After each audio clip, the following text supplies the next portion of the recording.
Alright, everybody, we are live for another developer interview here for our Perceptive Podcast series here on Game Wisdom. So, it's been a while since we've done one of these live, but we have a developer on who is planning a Kickstarter for their next game, which for those of you watching this recorded, should be going up very soon. And for those of you watching this live, it will be going up somewhat soon. But my guest tonight is a designer behind the Monster Crown series. And he and his team are getting ready to launch a Kickstarter for the sequel, Monster Crown Sin Eater. So, please welcome to the podcast, Jason Walsh. How are you doing? I'm good. It's great to be here. Yeah. Thanks for the great intro. And I'm really looking forward to chatting with you, getting to know each other a little more, and talking about Monster Crown Sin Eater. Yep. It's great to chat with you, and thanks again for reaching out about the game and about wanting to do one of these interviews. As I say to every developer, if you are interested in coming on and chat about game design, about your games, or anything else, please reach out. I am always happy and willing and able to talk endlessly about video games. So, it is a pleasure hanging out with you. So, to get the ball rolling, I guess first off, could you talk a little bit about kind of like what your background is, and for people watching or listening to us record it as well, what is Monster Crown about? Sure. So, it's pretty simple. I live in St. John's, Newfoundland and Labrador, which is a part of Canada that is a little more on the rural side, so not a lot of big cities. I am 34 years old. Had to remember for a second. How old are you? I am 40 this year, so I'm an old man now, officially. At what age did you stop really remembering reliably your age?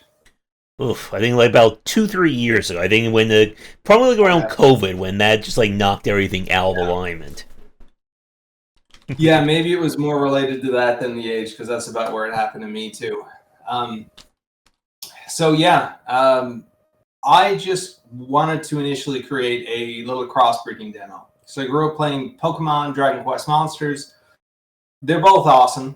Dragon Quest Monsters had this great feature where if you fused monsters, you would get something new. And when I played Pokemon growing up, that was something I was really excited for the breeding system when Gen 2 first came out, and it didn't really work that way. So I was really inspired by those games, loved monster taming games, and I wanted to create something that took the breeding to the next level, because it's always something that fascinated me. I was always very interested in science growing up, biology to a degree. And yeah, I wanted to see what kind of things we could do with the monster taming genre that maybe people took for granted that weren't possible. If you play a game, you have all sorts of assumptions in your head about what you can and can't do. Sometimes when you're a kid, you don't know about those yet. You have these fantasies about what's beyond the walls of the game. Like if you could escape the playable area, would there be whole worlds out there? Like at least that's the kind of thing I thought about as a kid. So I wanted to kind of try to find a mechanic that could make adults feel a bit of childlike wonder, where it's not really clear how something works. It's something you kind of take for granted might have been too much work or wasn't feasible. So I wanted to create a tech demo of that. And hopefully someone would see it and say, wow, that's possible. And then they would make a monster taming game that had that feature. And I really wanted another monster taming game to play. I had exhausted all the ones that I was interested in. So, just to prove it could be done. And then a real whirlwind happened, and we had a lot of fans very interested, asked for a Kickstarter. We ran that very humble goal. We surpassed that goal in 28 hours. We hit 10 times our total amount that we wanted for the first project. And the rest of that is history. But I wasn't someone that had made video games before. And I really wasn't prepared for how much attention it got. But thankfully, due to the success of the first game, we now have an actual team. And instead of it mostly being made by me, we have individual people that do the art, programming, the design, and they're even better than me at each of these areas, of course. And we have the extra manpower, that sort of thing. So Monster Crown Sin Eater is kind of like a new start to the series. And I'm really excited to see what people think. All right, and that is a great introduction to the game. And thank you everybody who's watching this live, as well as people checking this out recorded. So if you do have any questions for Jason about Monster Crown, Creature Collectors, the whole shebang, feel free to leave them in the comments, and we'll get to them as they come up. and we'll chat more about the Kickstarter itself later into our conversation. And hello, John. Thanks for stopping by. So, I guess my next question for you, Jason. So, what kind of attracted you to creature collectors as kind of like the genre you wanted to work in? I don't know if you've ever heard of the game Cyrillian. Yes, I have. Yeah. The developer of that game is a good friend of mine. I met him during the development of Monster Crown 1, and me and him have had all these conversations about, I guess, why psychologically were we attracted to this type of game as kids, and why did it capture our attention? Growing up with a lot of stuff from Japan in the 90s, anime, video games, you kind of get into that headspace. And the idea of going on this journey, like you see in the Pokemon anime and many others, in a fantasy world or a world that's not quite like our own, was always exciting. And the idea of taming these large beasts and having them on your side, traveling with them, was really exciting. And maybe there's something evolutionary to that, where mankind adopted in wolves and made dogs. Like maybe there's something primordial there about wanting to strike partnerships with and work with animals. And monsters is just kind of the coolest next level of that. So that, and if you are you a big Pokemon fan?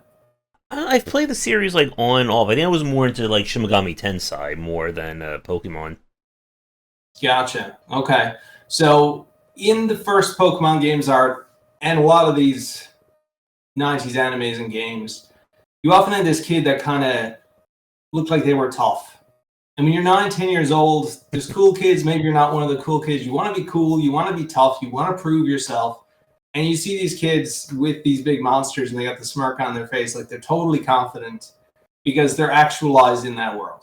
They have these monsters and they've proven themselves. It's kind of like a trajectory to grow up and gain power in those worlds that maybe kids don't have access to in the real world. So there's a lot of different fascinating elements to it. But yeah, it's just what hooked for me. And I love the idea of having my own creature, growing alongside it, making my own customized one through the breeding or what have you could imagine in that sort of journey in your head. It was all just really fascinating to me, and the mysteries that came with it too. Mm-hmm. I think for like me, like what I like about like creature collectors is kind of like what I've seen is like the charm of a lot of, like the hero collector genre that we see out of, like the mobile and even like for your play space, is that idea of building your own personalized and customizable team. How does each character fit into as a whole? How do I upgrade them? How do I make that, perfectly group an amount of characters that it just screams like my personal play style? And of course, you mentioned Cerulean a few minutes ago, and that game also, is like a perfect encapsulation of that, because you can spend a lot of time in that one trying to build that perfect team. Yeah, absolutely. It's a ton of fun. That whole genre is. And I checked out a few of your videos before we chatted, and I saw your last interview you did with a developer, and that was interesting. But something that really caught my eyes a couple years ago, you made a video about, I believe it was Metroidvanias and Castlevania. And listening to your insights on that, it was clear that you had done a lot of analysis on the game design. And a lot of people I talked to, especially in like an interview capacity or doing any kind of news article on the website, they don't really have that same deep depth of knowledge and analysis. So I was just curious if are you into game dev yourself, or is it just you're kind of an enthusiast and you like breaking down these things to a high degree? I guess I would still be considered more the enthusiast side. I've done consulting work for a few developers. I'm doing a few now that, unfortunately, I'm under NDA, so I can't mention. But, I write about design. A lot of my knowledge has just come from interviewing developers over the 2010s. And being able to just, like, have that kind of first-hand experience, or I guess second-hand experience, of what it means to design games, and just kind of, like, put all that in my mind and start coming up with things along those lines. And so when you mentioned Metroidvanias, I just finished writing my latest book on Metroidvania design. I have about a 90-minute video on Metroidvania games. I need to slosh through the editing and get that up, because I've been delaying it for like the last month or two. But yeah, it's been a lot of fun just being able to interview developers And my curse is that while I'm really good on the design side, I am terrible when it comes to the social media side. Which is why I, constantly tell people, mention my stuff, please, I'm horrible at it. You've got a lot of videos that have got a lot of views, though. A lot of really popular videos, deep dives. I saw them earlier, and so congrats on that. You've struck a chord with a lot of people in those, I guess, more analysis-based videos. Yeah. And maybe my writings are also getting more mention as well, like, because I post on like Medium, Game Developer. Again, you give me a topic about design. I was just selling this to a bunch of librarians. Let me talk about game design. I'll be here for like 3-4 hours. You'll have to like pull me off the stage with like a game. You really casually kind of mentioned that you wrote a book. That's a really big deal, to write a book. Is that your first book? No, that's my I think like ninth now. I've written about design. Like each book covers a different genre, so it's the game design deep dive series. So my first two, I would say, admittedly, are like my weakest because I was just starting to figure it out. But now it's gotten, I think, a lot better. I actually have someone who does the art. You were talking earlier about like trying to do it all like as one person. I've also had that issue with like my first like 2 or 3 books, but now I actually have someone who knows how to make illustrations and pictures that look good, other than my weird photoshopping ability. Have you had any printed, or are they mostly digital? Oh, they're all printed, and they're available digital as well. There should be a link to it, like, in the description for this video. There'll definitely be when this goes up in recorded form. But yeah, if you search for my name, you will find all the books, all the social media. Again, I've done that good, Joe. If you know my name, you will find all my stuff. That's great. That's really impressive. I'll check those out. Yeah. And to Ahab Studios, yeah, I just wrote a giant piece, like my first big design piece for 2025, talking about the issues when it comes to reviews, just focusing on, I like it, so it must be good, or I hate it, so it must be bad. So again, that's another topic I'll be here for a few hours rambling about, for sure. It's interesting you mentioned that, because just in the past 24, 48 hours, we were talking about this in the studio room as we developed the game. Mm-hmm. When it comes to monster design, for a long time, people thought that only Pokemon could do monster design. Like they had some kind of secret formula, but now people are starting to open their eyes. There's a lot of even fake Pokemon designers out there that just do amazing stuff. I've had a chance to work with a lot of them. And I guess game design is the same way. And I think somewhere along the line in the 2010s, you couldn't really say you didn't like a genre anymore. Like you couldn't say I don't like shooters. You needed to come up with a reason why they weren't great and like post about it online. And a lot of times people were just posting kind of made up reasons about stuff they didn't like, why it was objectively not good. And it just, I wish people could just say, I don't like this type of game. I do like this type of game. It is okay. Yeah. In that piece I wrote, I said that because of how I approach games, like I can find something great in a game that I hate, and I can criticize something in a game that I love. Like, I don't play favorites in terms of that kind of thing. And it's why I think a lot of people either like or really don't like my writings, because they'll say, oh, why are you attacking this really popular game? I'm not attacking, I'm just saying that this is a frustration point. Yeah. Oh, man, yeah. And I think with, like, creature collectors in general, like, again, you mentioned Pokemon, and Pokemon is still the monolithic in the space, but we really have seen in the independent side for the last, again, like maybe 15 years now, a lot of developers like trying their hand at it. Besides Ceruleum, oh man, what was it? No, now I'm forgetting the name of it. It began with a C, I think. Calmon?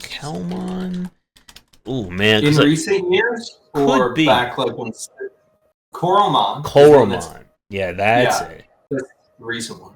And there's just been so many. Oh, and thank you, Racy B for Cassette Beast. I almost forgot that one. I really enjoyed Cassette Beast, and it is just a really fascinating point about that. Besides, again, like Shin Megami Tensei, I think like talking about like how people got like really crazy about the whole Pokemon thing. There's of course Pal World that came out or was released in early access last year. And when that game, the discussions about online just went crazy in terms of people saying, no, it's a horrible game, no, it's a great game, no, it's going to be the game that kills the Pokemon company, and so on. And it's that kind of like weird thing. Like, there's definitely a topic about how much like kind of classic genres become ingrained with their respective developers. Because like, as another thing, interesting point, we saw a similar case with platformers, and how for the longest time no one was making platforms because everyone thought, well, Nintendo plus Mario is just the pinnacle of it, so why bother?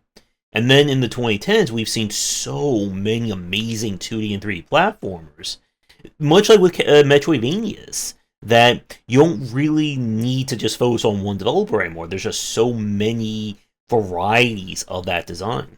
Yeah. And a lot of genres totally changed when they went to 3D, which is another thing I saw you touch on in your video earlier. Something I say that the 2D platformer, really how it felt and what you did and kind of how it had this forward momentum most of the time, I don't think that's been 100% captured in 3D yet. 3D platformers really do feel like a different genre than platforms in a big way to me. Yep. And there's a lot of people who view like 3D being automatically better than 2D, because I've seen that with a lot. There's like that sentiment that 2D is the stepping stone to 3D. That, you know, you do the 2D just to mess around, play with it, and then you make the real version being the 3D. And in a lot of cases, the 3D one doesn't feel as great, or it's a very different feel to it. And that is something that, again, you've probably watched a video, I've ranted and rambled on about that one. And let's see. Ahab Studio said, have you observed a very worrying trend where a game gets a sequel or a remake, whereby they do something new, it's automatically better, but that may not actually be the case? Yeah, definitely. It's very hard. I think making a sequel is a lot harder than what people give credit for. Especially the first game is like really well received. Because one of the things I've been thinking a lot about, especially with like the layoffs that's been happening, is sustainability in the game industry. And I think a lot of developers struggle with, how do you build off of a successful game, and how do you build off of a game that didn't succeed that well? Because if you just say to yourself, well, I'll just take, you know, this is game 1, I'm going to make game 2 50 times bigger. Well, if you didn't fix any of the problems, or you ignored those issues, making that same game bigger, you're going to get fewer people playing it because they're not going to stick around for those issues. And that has been, I think, the death nail for a lot of indie studios after their like first or second game. I can see it. It's tough to approach a sequel, and I think the Game Boy and the NES had a lot of games that were, say, platformers that came out that were well received, and they made 4 or 5 of them. And visually, they look pretty much the same. Maybe there was an improvement for 1 or 2, but like 3, 4, 5 often look like they could be just level packs of the same game. So, and I mean, the 80s was a very different time in the industry than it is now. So there needs to be a reason. And like you touched on, not everyone is building towards 3D. I know a lot of people asked, maybe next they'll do Shovel Knight 64. And I don't know if the Shovel Knight team wants to try to extrapolate that into 3D, or maybe they prototyped it and it didn't work, you know? So I think every series and every genre is different and developer. Yeah. And with like kind of the idea of having like sequels just being more like level packs, I've definitely seen that from a lot of like smaller teams and indie developers over the past, I would say, maybe like 78 years, or some of like the smaller series I've played. And there's nothing wrong with that, but it does run to that situation. I think this could also be a good segue into talking more about Monster Crown the Sin Eater, of if someone is getting tired of this design for their second, third, fourth iteration of it, how are you keeping people interested?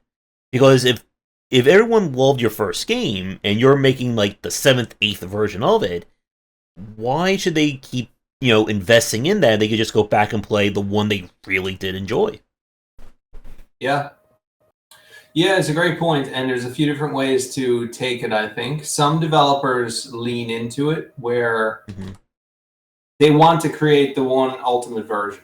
And I know Zach did that with Seralim. I think he wanted to take a little bit of a break after Seralim Ultimate, so he made Seralim Ultimate like the best of Saralim, so people could always go to that. And Smash Brothers Ultimate, it seemed like that's the one where they wanted to bring everyone back to kind of make it a definitive title for that time. I'm sure there will be another in time, but you can kind of see that idea. There has to be something new to say. When I made the first Monster Crown, some of the ideas that were in my head of the future, I did evaluate things like Pokemon, where you're just building out more regions in that same world. But we wanted to do something a lot bigger. So it's not like Monster Crown 2 is just a different region on the other side of a continent as the first game. I don't want to say too much about that without giving spoilers to any of the hardcore fans, but you need to have something new to say, I think, especially now. And just more of the same is not really enough now, and maybe it was never enough. I'm really not sure. Mm-hmm. Yeah, and I think for some series you can kind of get away with that if you present, like, again, like something that's like the carrot on the stick. I'm sure you've heard of like Spireweb Software and John Vogue, who's been making he's been making RPGs now for, I think, since the 90s.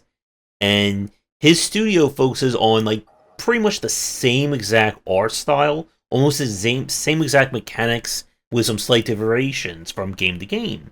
But it works for him because each game has a very original story to it, so you're never getting the same plot twice. And B, he keeps using like kind of like the same assets, same engine, so it's not like killing him in terms of costs. So like for him, getting like 1,000 sales, that's like, you know, a gold star for him. Whereas like for another studio, 1,000 sales may not even cover like a month's worth of development if you're like a major AA, AAA team. You look at Dungeons and Dragons. Mm-hmm. You know, that stood the test of time. And there are major series editions, and then there's long stretches between them where there's just expansions and fans are making their own stories and content to layer on top of it. So I think it comes down to the type of game as well. If your game is like a story or similar to a story that the fans just want more of that same content, it can be a good way to deliver it, I think. It's not for everyone. But I wonder, live service games was really popular in recent years. They get a bad rap sometimes, but sometimes I wonder if you had a platformer and you wanted to keep releasing sequels that were level packs, if fans were interested in paying for it, is there a way to do that in like a live service model where you have a base game and continue to release level packs if level packs is really what your fan base wants?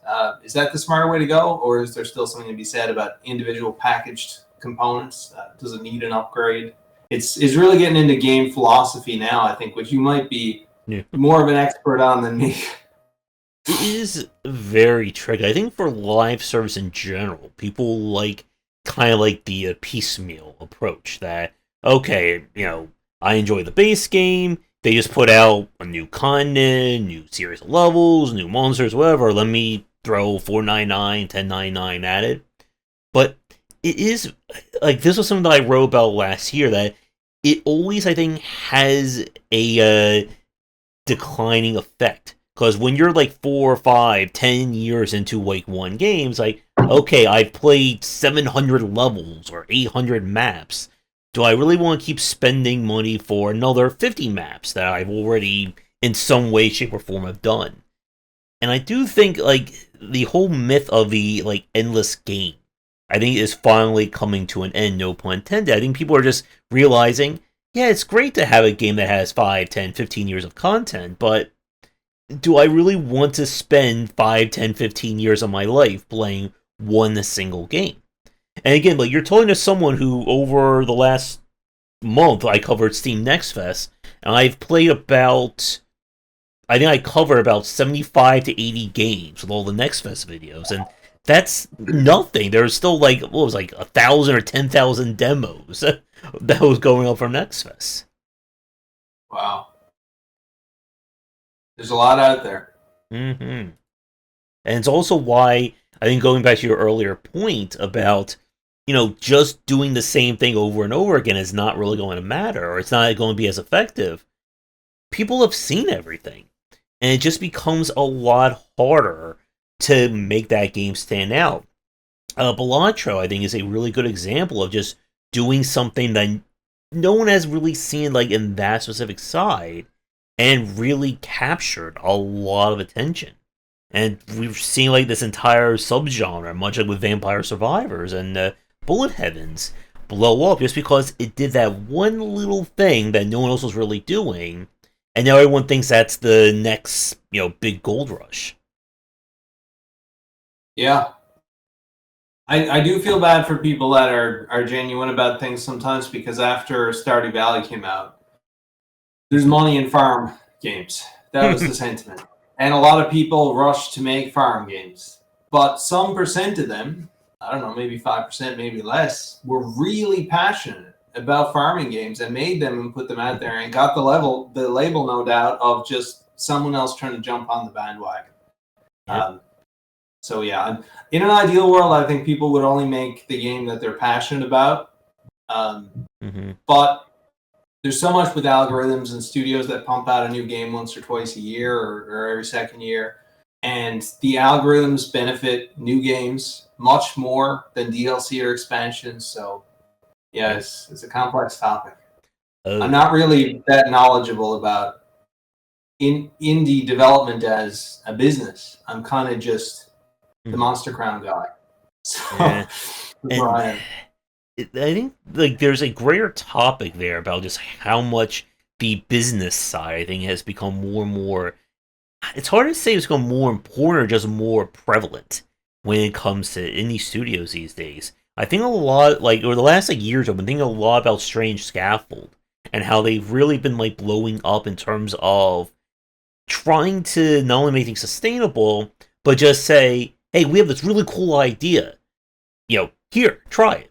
If you don't like it, here's another really cool idea. Whereas, in the 2010s, indie game development was more, okay, I'm going to work on this one idea for the next 7 years of my life. Because I've interviewed developers who spent 78 years on a single game. And more often than not, it just doesn't, blow up as well. You would think, again, if you spend 8 to 10 years on one game, it would be this magnum opus of a title. But a lot of times, it just doesn't really, I think, resonate as well as you would think.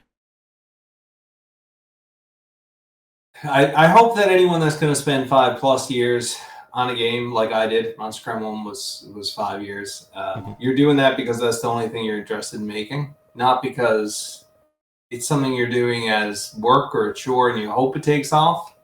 I think if you're in this for a business, frequent, regular releases of medium or lower size games is probably a more financially viable path. Yeah, Silk Song at some point. I mentioned in the book that there's a good chance by the time this book comes out, Silk Song will come out the day after, just to screw the fact that I didn't mention Silk Song at all in the Metroidvania book. And make your book date at day one. Yeah, exactly. No, I know that feeling. And to go back to your point about Stardew Valley, I'm actually going to be working on my next book on casual and cozy games, and yeah, Stardew Valley really kind of again put that idea in everyone's head that, oh, we'll just make a farming sim and that's going to be the way to succeed. But it's still that kind of challenge of, why should someone care about this game? And why does my phone keep ringing every time I'm trying to talk? I don't know. Maybe you're in trouble for speaking to me. Maybe it's big Pokemon or something like that. Could be. There you go. That should at least drown some of the sounds. Yeah, the phone issue is the main question here. Yep. And that's it from man. Oh yeah, to AF Sue's I've heard horror stories from developers about how publishers will kind of force, or they'll want you to put in whatever is the new hotness. Why don't we throw multiplayer in? Why don't we add this kind of mode? The whole, live service every game thing that was really big for, I would say maybe 2014, 2015 to maybe last year. It just, you can't just copy what everyone else is doing and expect it to, succeed in any way. And what was the example I was thinking of? Ooh, it just was in my head. And if you look at something like a Brotato, which would probably be like the second, I think, at this point, like second biggest of Bullet Heaven. Like, that just like came around, and I think they were the first one to really get a game out saying like, yeah, it's like Vampire Survivors, but it's completely different from that game.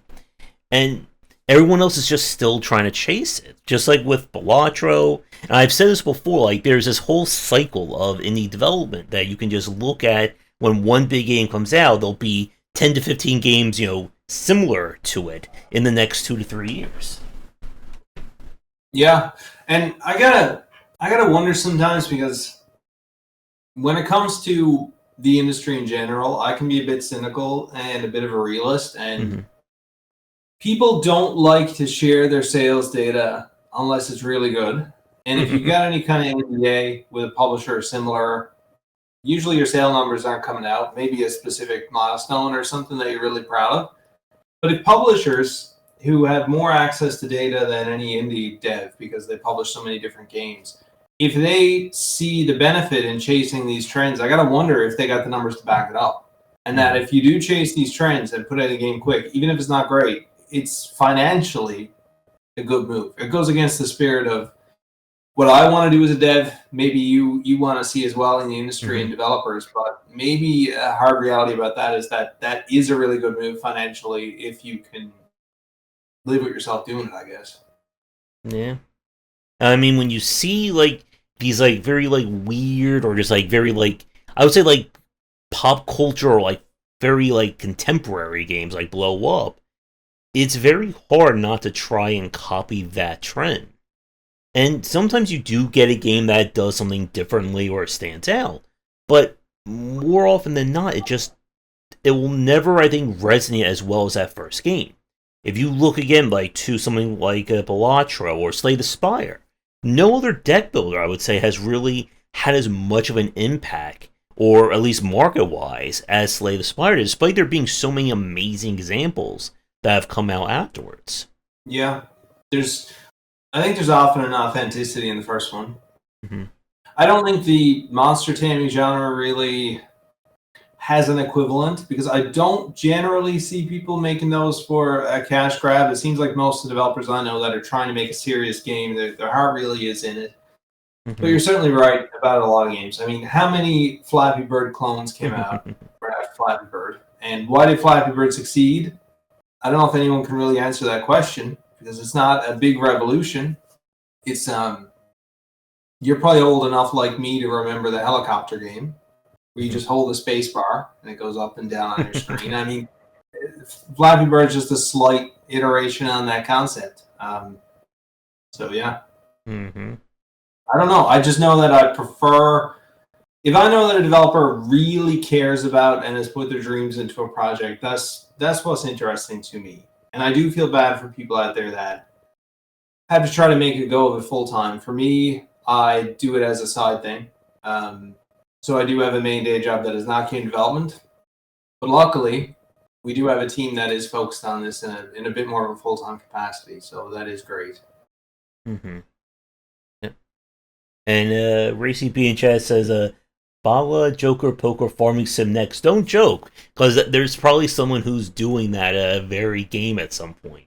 There's been like a ton of, after that Luck Be a Landlord game, there's been a lot of like that like slot machine style of game. And it is that tough point.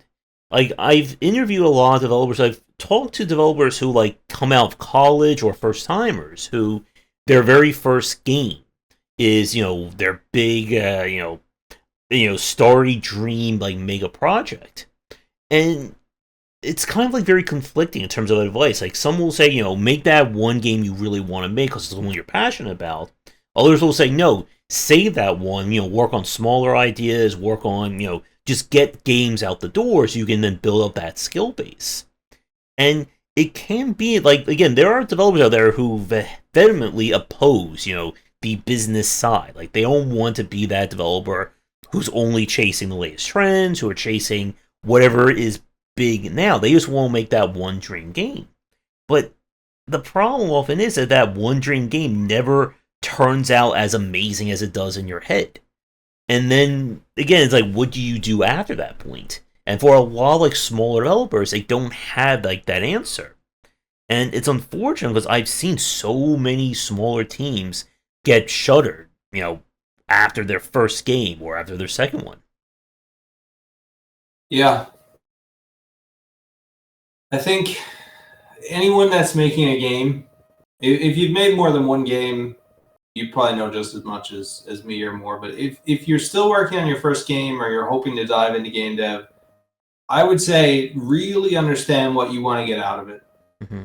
For me, I wanted to make this idea I had for Monster Crown. I didn't try to make a studio or find a profitable way, and I didn't really have any thoughts about doing it full time. If you want to do it full time, your strategy is going to be very different than if you have just this one dream project you want to do. And you're going to have a different strategy again if you want to make a game that gets you a AAA job. Maybe you want to showcase your ability more than actually create like an ideal product, because it's kind of a stepping stone for you. But I think people need to really think about what their goal is before they dive in. Mm-hmm. A lot of people try to find a perfect plan or perfect design before they start, and I think you're never going to get anything done if you keep waiting. It's like the whole meme of January 1st, you decide you want to get fit, and then you spend 2 months researching the best workout plan, and then you never actually get to it, and it's good for your motivation to start right away, but you definitely need to understand what you want and make sure that lines up with what you're spending your time doing, because your time is a precious resource. It gets shorter the older you get. When you're in college or you're in your teens, man, you got so much time, it's crazy. And then you get to be in your 30s, 40s, you remember how much free time you had, how you could have used that for the things you want to do now but can't. So yeah, just make sure whatever you're doing serves your dream and what you want to do, is what I would say. Yep. And again, we were throwing a lot of like life lessons into this conversation as well. I'm trying to think. Again, like I do want to get into the creature collector, so I'm trying to think if there's anything else I want to mention like really fast. I think to go back to Ceruleum for a second, like a comment came up earlier about just like Ceruleum Ultimate being like, like the coalescence of all that design, and I think like with like RPG design, especially like creature collectors in general, I think that kind of like fits a lot more. I'm curious like what you think about this topic, and especially for Chad as well. Like some genre, I think really do fit having like, you don't need to play every game in the series. You need to play kind of like what is the perfect iteration of it. Again, like a creature collector, like Ceruleum. Whereas with other genres, maybe like a more reflex-driven one, there is that sense of like each game being its own like self-contained thing. Like if you were playing like a Mario game, obviously Super Mario Bros. 1 for Super Mario Bros. World, it's two completely different experiences. Like it's not a case of you can just skip one and who cares? And it's kind of like, I think for a lot of like more like cerebral games, it's like kind of like that trickiness of how do you build a studio around that? Because if you're a puzzle game studio, and let's say your sixth game is like your best puzzles you've ever made, would someone really want to go back and play when you weren't making the best puzzles in like your first or second iteration of it? That's a really good point, and I think there are developers that want to make each one their ultimate next best. But then you look at Zelda. Do you not want to play Ocarina of Time? Yeah. Because you could be playing what the team made in 2016 or 2017 with Breath of the Wild. You know what I mean? Nintendo's focused on creating individual titles that have a lot of individuality. So if Skyward Sword gets re-released on the Switch, it's worth visiting, even if you play Breath of the Wild and Tears of the Kingdom, because they are different experiences, but are familiar in some ways. And that's really different, I think, than just trying to create the latest with all the expansions. It's bigger and better. And in a lot of ways, Nintendo has that a bit as a luxury because they've been around so long. They're not one or two flops away from going bankrupt. They could probably have 500 flops and still make it out okay.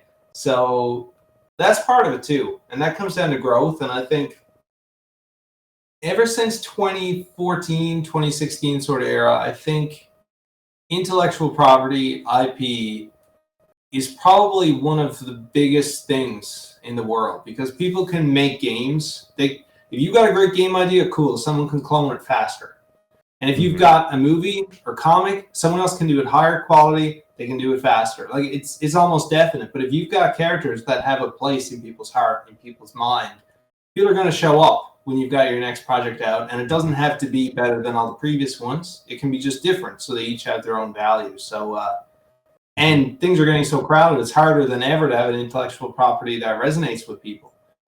So a big focus for us, with our internal goals, is we're hoping that we can make the right choices, make the best game we can, and continue to be around.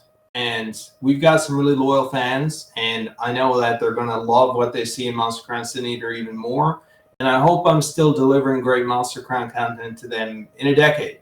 That we have that IP that people care about and they're tuned into. And I mean, it just really thrills me to imagine someone that backed our first Kickstarter back in 2018 finding a way to wow them in 10 years. That's like, and again, that just comes down to me, because I kind of only care about Monster Crown, and other types of developers with different goals might look at it differently. Mm-hmm. Yeah, and I think one of the biggest changes that we've seen from like indie development strategies over like the last 15 years, like if we were talking like 2010, 2013, the general strategy was just keep making that one game, just keep making like that one idea, refine it, and people will just keep playing it. Now it feels like more developers are trying to make their studio as that overall brand. So it's not a case where you need each game to be bigger and better than the previous. It's, does your portfolio stand on its own two legs? New Blood, I think, would be a really good example of this. Like, they've been putting out a lot of amazing shooters, each one being completely different from one another, and there's no risk of one game kind of, overtaking everyone else. It's just, here's, 6 different flavors of design. Do you like all of these? Do you like one or two of them? Well, if you like any of them, we're here for it. And I think that is a better strategy for game development these days. That it's no longer about, okay, only my newest and latest game is my, good game. Don't worry about anything else. Only the latest one, where you can have this catalog of amazing stuff that gets people excited.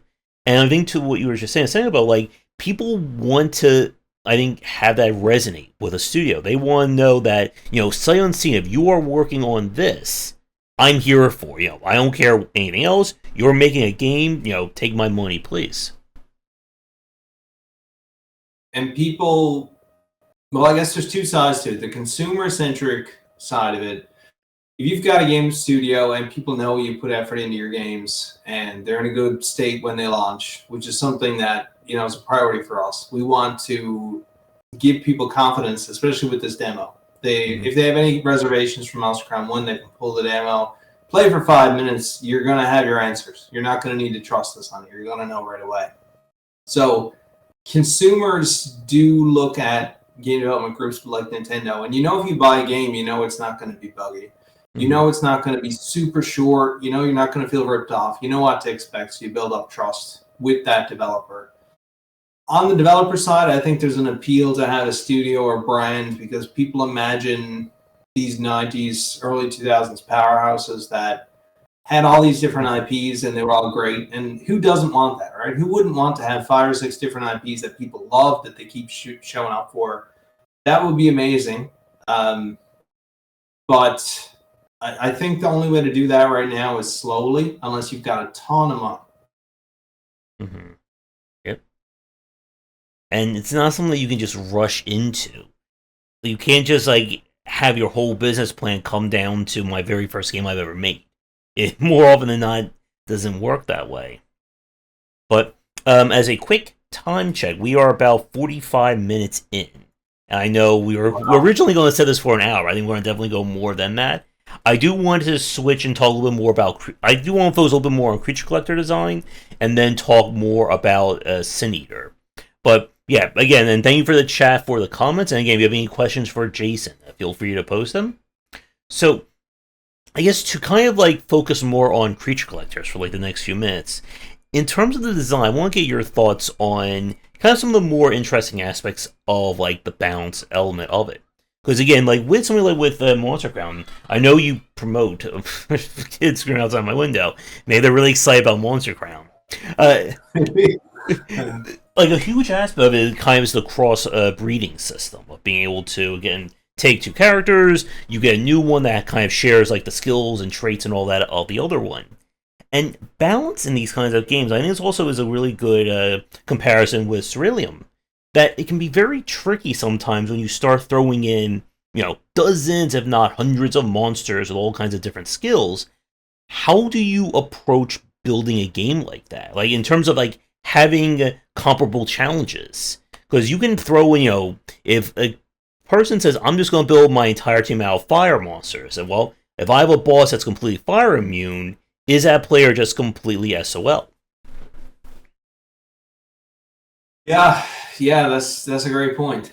Back in 2016, 2017, you might remember this. There's a bit of a narrative against developers telling gamers how to play the game.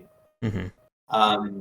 By putting in mechanics to stop you. A big famous one is Smash Brothers. That when the Brawl game came out on the Wii, they added this trick mechanic, and people felt like, the first thing they did was create mods that removed it, but it almost seemed like a declaration that you shouldn't play this competitively.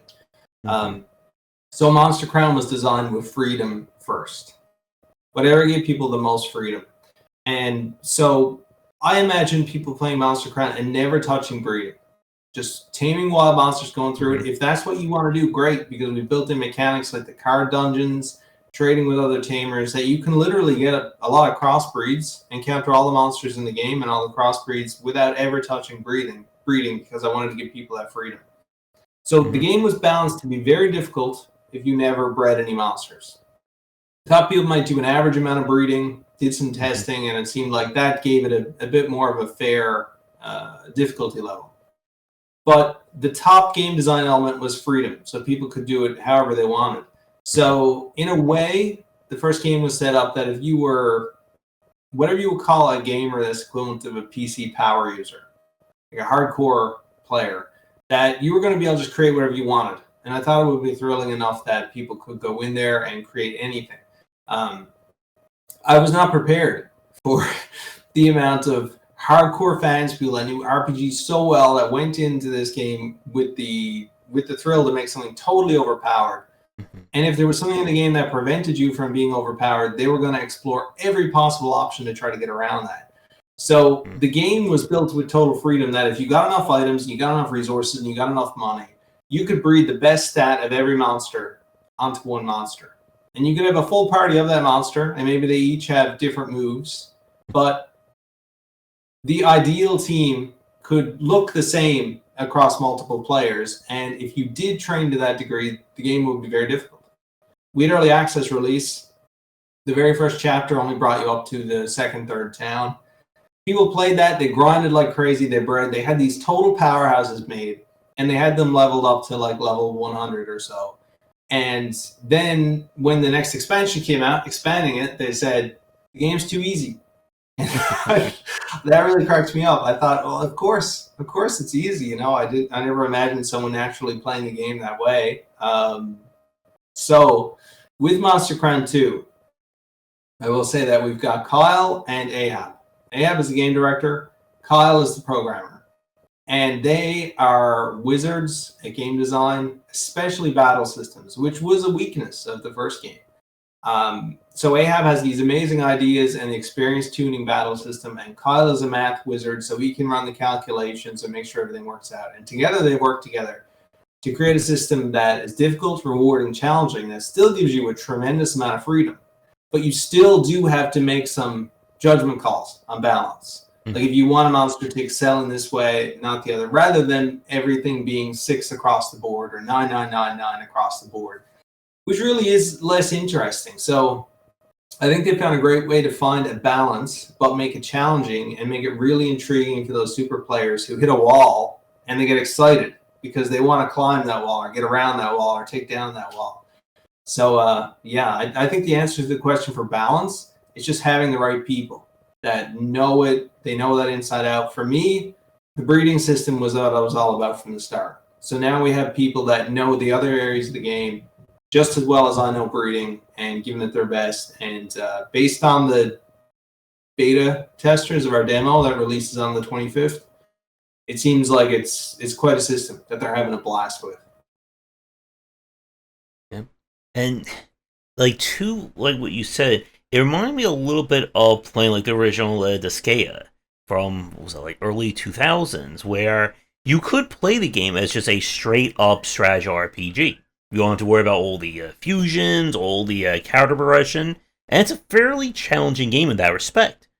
Or you can just completely break that game in half and, level up and transmigrate every character, get every ultimate spell. I think at one point I spent like a few hours turning like one mage into like the Omni Mage. They had like every overpowered spell in the game.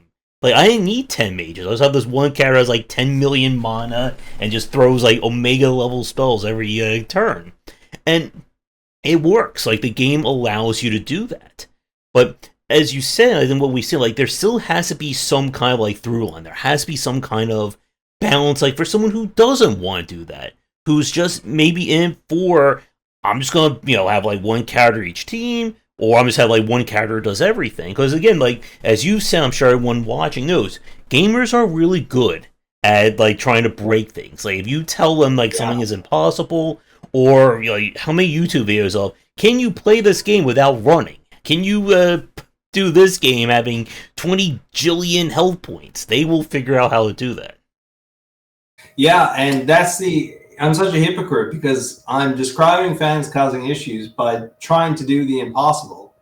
When I admitted right at the start what motivated me to make Monster Crunch breeding system was trying to do the impossible. So it was the exact same concept. But to me, you sound like you're the guy that wrote the game facts guides for that game. I was more of a reader, but you sound like you wrote them. Did you ever write any of those? No, I have not. I never had the time. We could make you do a lie detector test by asking you to do an ASCII version of a logo. Oh no! And if you're really good at it, you might be. Yeah, that's the tell right there. Yeah, it is. Yeah.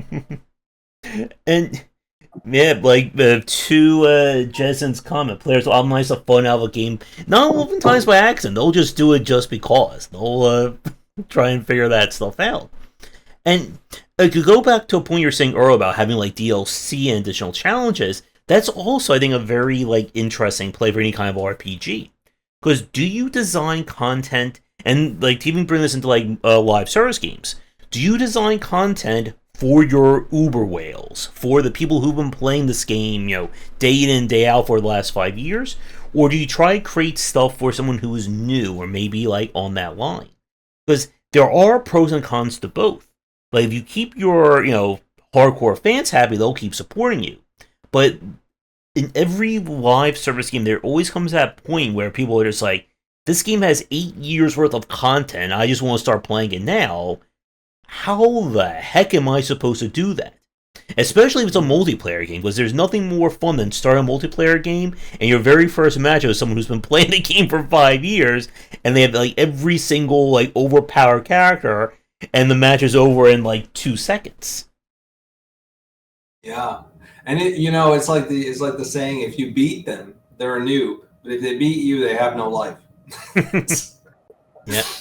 But yeah, as for designing content for them, we've always had optional challenges in games, and a great example that players saw right at the start when they tried the first game's demos was, if you go on to the first main path, if you go slightly south, there's this totally optional area that you do not have to wander into, that there's this giant sea monster. And if you take it on, it's going to be very tough, and you're going to have to figure out a strategy or come back later to get it because it's just terribly tough. And the first game had all these post-game challenges that were these optional super bosses. One of them was actually, it would look up all of your boxed monsters that you've ever bred and breed them all together to get the maximum stats, even if it meant going beyond the limits, to provide you a boss that was called Nightmare, because it was supposed to be like your own nightmare of it. basically everything you've ever done is folded into this one monster that betrays the limits. And I thought pretty much no one would be able to beat this guy because the people most equipped to beat him would be the people that he's hardest for. People did end up beating him, but I loved putting in challenges like that. And I know AEP's got a lot of cool ideas in store for optional challenges, things off the beaten path. There's a couple of them actually right in our demo. So when people download it, we're going to see how people handle those challenges, if they find them at all, because some of them are quite cryptic. And when they get in there, how are they going to fare against these bosses? And because it's a monster taming game, the best evidence is you just take a screenshot of your party, and if you've got that very mythical and difficult to obtain boss in your party, it's kind of like a badge of honor, and everyone knows right away, you know what you're talking about when it comes to Monster Crown. Mm-hmm. And there's some developers, I've even seen this from like the modding community as well, for a lot of developers or a lot of modders who make like Kaizo hacks or special mods or stuff like for their games, that there's a difference between making something that is just flat out broken. Like, here's a boss who's literally immune to every single damage type in your game and maybe can only take 2 points of health every turn, go beat him.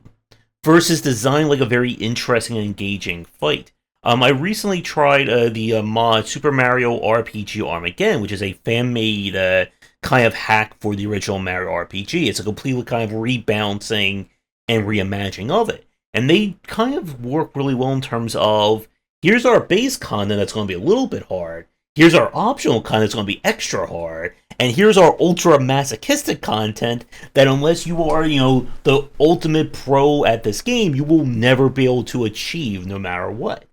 And when you mention kind of like broken, overpowered bosses, it reminds me a lot of what Atlas did with a lot of their optional bosses in like the Shin Megami Tensei games, where they'll throw like a boss like, this boss does 10,000 damage to you and your health cap is only 9999. Go try, you have to try and beat him like that. Yeah, I have fond memories of hanging out with a friend of mine in high school. His name is Justin, and watching him trying to beat Sephiroth in Kingdom Hearts 2. Yes. Just for hours trying to beat this optional boss, and it was a blast. So yeah, that's very cool. I don't think you can focus all your content creation on those people unless for some reason your game's fan base is literally filled with those people, which can happen sometimes and kind of happens to us. Ideally, content has a bit of something for everyone, but I think the older the game gets, the less you should try to appeal to new players with your older content, because by the time the new players reach it, they're going to be experienced anyway.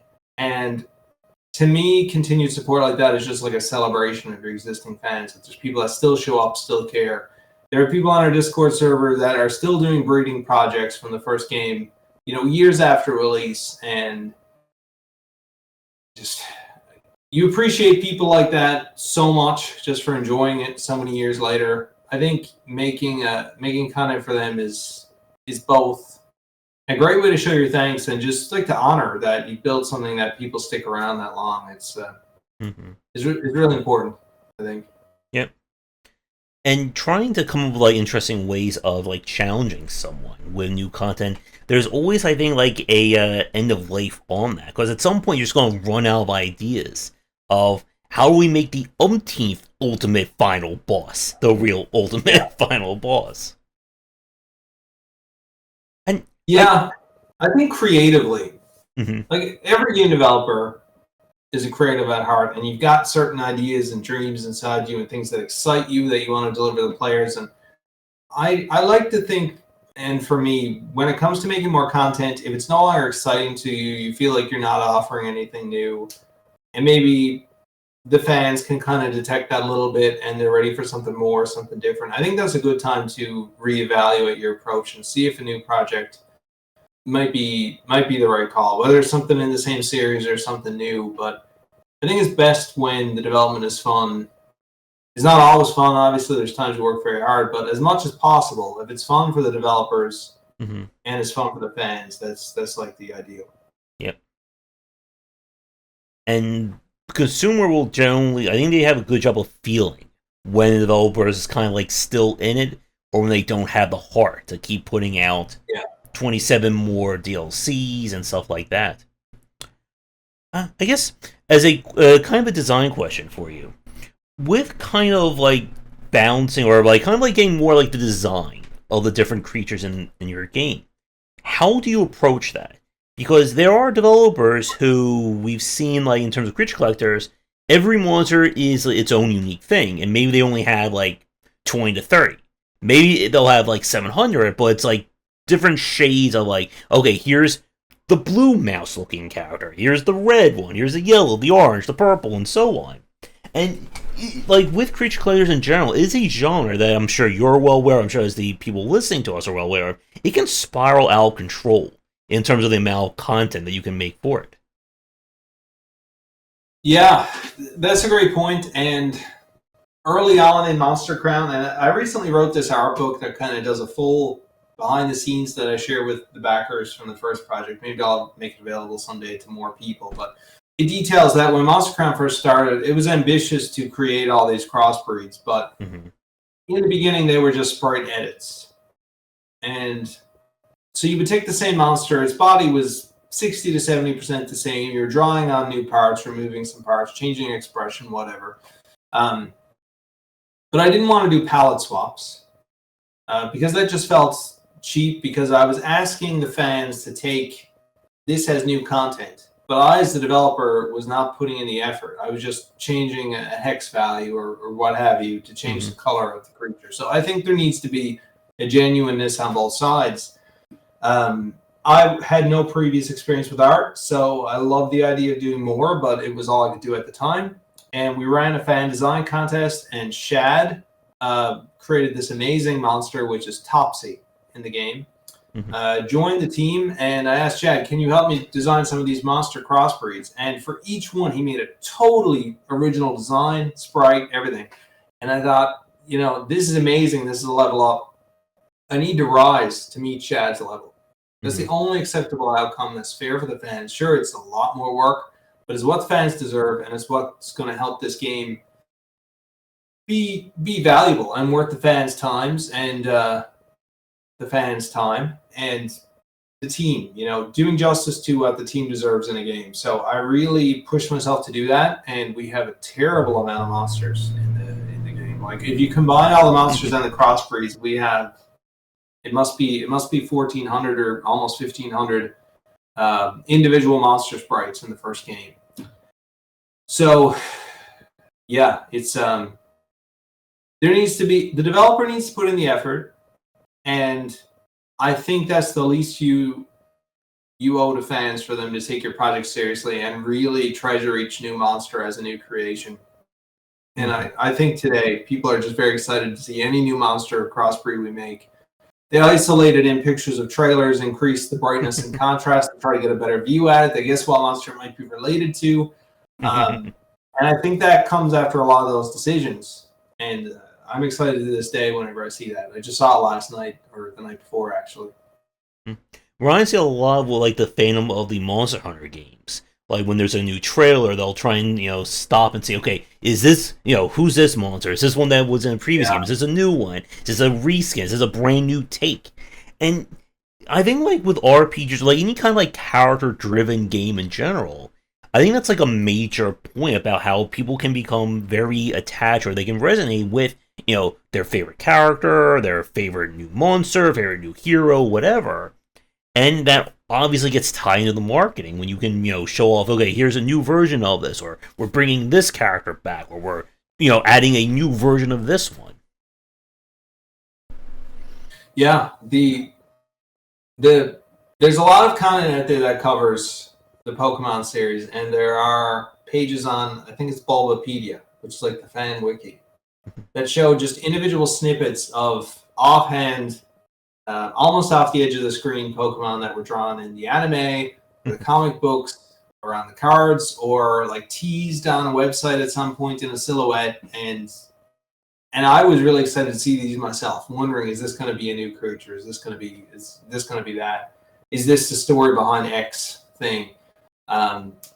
So yeah, I totally get that excitement, especially anything monster oriented. And I think you see similar things even with Zelda, where people take screenshots and they try to capture what a dungeon might be like based on like just a couple of frames in a trailer.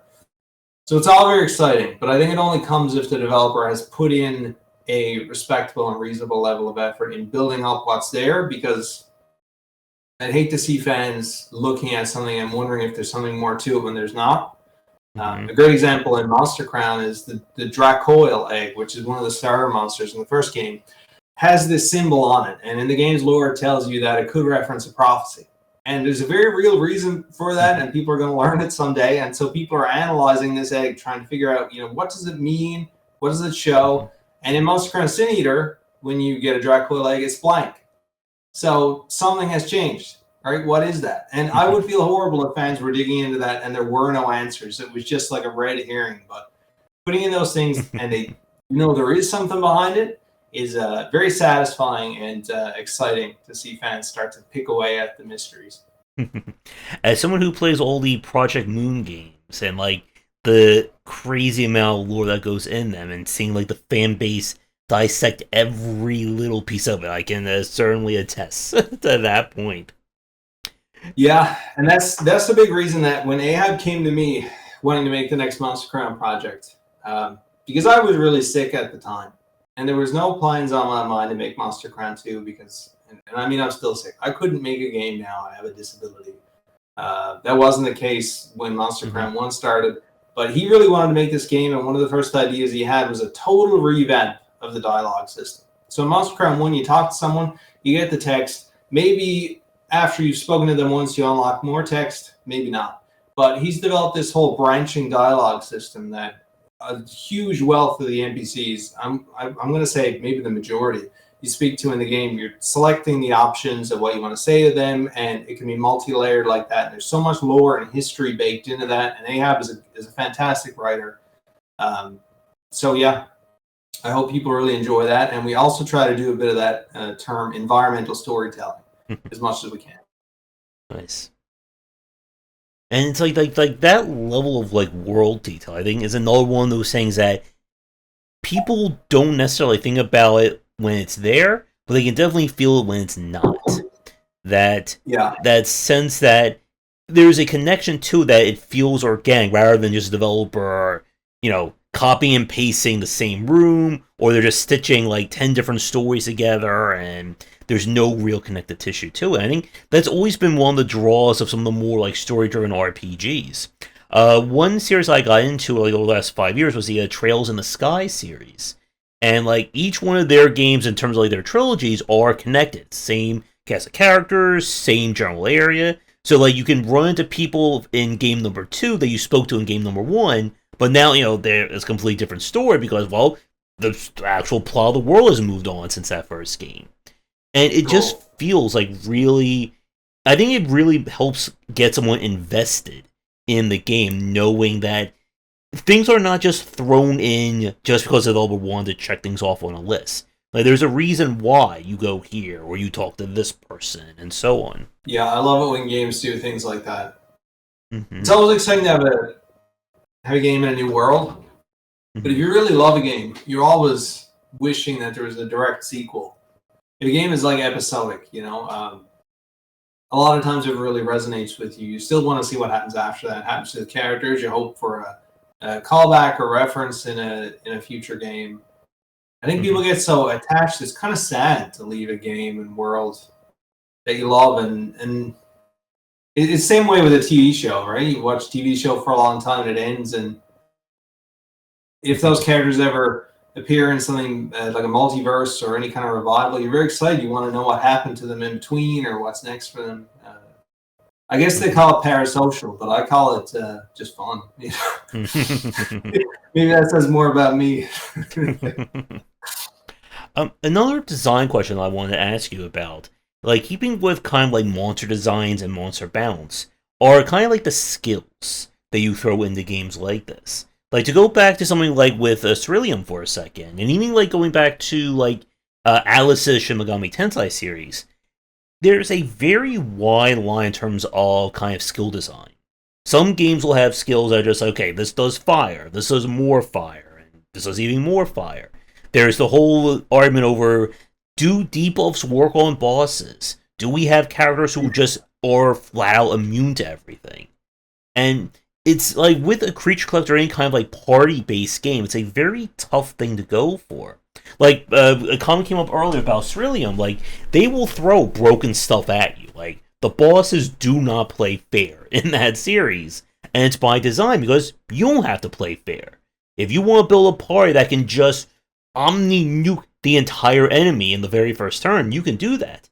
The enemy could have completely own ways of nuking you on your very first turn. And to kind of like bring us back under the umbrella of balance, it's that kind of like push and pull I think you need to have as a designer of how much do we kind of go nuts with our designs? Do we want to design a skill that does 80 trillion damage and completely poisons, paralyzes, freezes, burns the enemy at a single time? Or do we try to rein that in? But then if you rein that in, it can oftentimes become very boring. Because I'm sure everyone here has played RPGs where it just feels like, okay, here's 87 skills, I'm just going to use gun. Gun does damage, like why do I care about slowing the enemy down? I can just hit him for 10,000 damage. Yeah. Yeah, that's a good point. And it's very funny because Monster Crown 1, you were only fighting your monsters, but in Monster Crown Sin Eater, your player can participate in battles, and his main first attack he starts with is gun. So, yeah, it doesn't do that much damage, but yeah, it's in there. It sounds like you know the Cerulean games fairly well, but I don't think you've played Monster Crown. You've played Cerulean, but not Monster Crown? No, I've played bits and pieces of the Cerulean. I've played, I think, 1, 2, and Ultimate. I don't own the third one. But in terms of like the super high level content, I just did not have the time. At some point, I do have to go back and like really like jump into those games. There's just too many games to play now. Yeah, no. The reason I ask is I don't think it was in Ultimate. I think it was in 3. So that's the one you didn't play. But Zach and I are friends, and his game, of course, you have multiple monsters out at once. For us, we just have one at a time.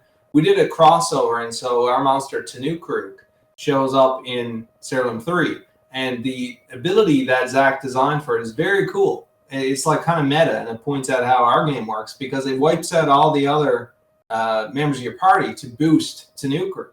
Because in our game, it's all 1v1, so he paid tribute to that with that. And I always thought that was so cool and impressive and speaks to the different approaches. Mm-hmm. I think in the first game, I overdid it with attacks. There was well over 100. And some were just better versions of previous attacks. And as I developed it, I had the same idea that you kind of just mentioned where what's the good of an attack that is just a weaker version of another attack? Like what utility does that really have? And you're designing these abilities, you're giving them to monsters, you're making a custom animation for them. You may as well make it worth your while.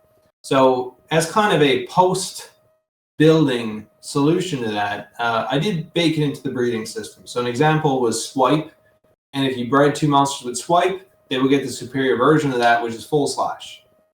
Which is, it's not a bad approach, but there's a much better one with Monster Crown Sin Eater, which has a lower amount of attacks. It's, I think it's almost 80. And there's a lot more effort put into each one, both in the damage they do, their specific typing and utility in battle, any buffs or debuffs, status inflicts.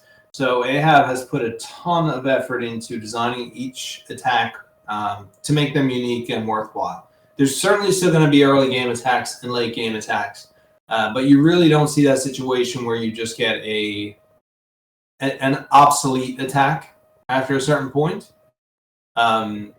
This game also, to spice up the 1v1 sort of approach, brings in something that in Pokemon is called abilities, but here we call them traits. So abilities in Pokemon, and I know there's abilities in Cerulean as well, so you're familiar with that. But traits in Monster Crown is every monster has a positive and negative trait. So you'll have a positive trait that's like does 20% more damage to lower level monsters. And then there's a negative trait that healing items only heal you 75% as much. So it's a big part of the breeding system to try to use the different techniques, genome editor, to get the best combination or the least bad combination for the positive and negative trait that you want to balance that. So there's a tremendous amount of effort gone into that. I can honestly say if it was just on me, I never would have created the amazing battle system that Ahab and Kyle have worked together to create.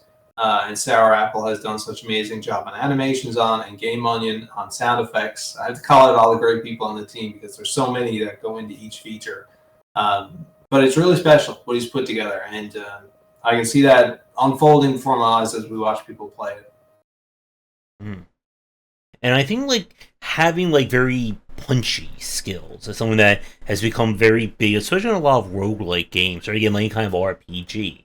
That people like having, I think, fewer but more interesting skills rather than again just like 80 different variations of punch. And as a designer, it's I think both good and bad in that respect because as we've said, like part of the challenge of any kind of like character corrector or character collector RPG, that kind of thing is how do you put more on top of that? Because again, like no one can just come with infinite ideas. There's only so many ways you can attack, so many ways you can block or whatever. And it is that challenge of how do we make the new thing feel new to the player? Because like with like live service games in general, like the second you release content that people are like, yeah, you already did this like 4 expansions or 4 months ago, they're gonna think, well, I think the guy's out of ideas. Let's just go play someone else. Yeah, it's a good point and a tricky one I think to overcome, and it comes down to what's important to you.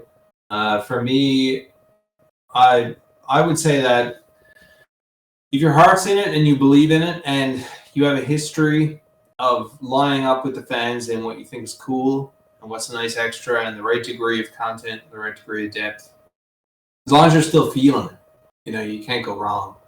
There's going to be situations in real life where you need finances, so you need to jump onto the next project, or maybe there's not quite as good a sync between players and developer and players get bored. But if you found a good synchronization between you and your fans, I think it just seems like intuition at that point. I know it's not probably very useful an answer, but yeah. Mm-hmm. And in terms of, I guess like as like one final like design question, then we'll kind of like see where we're at.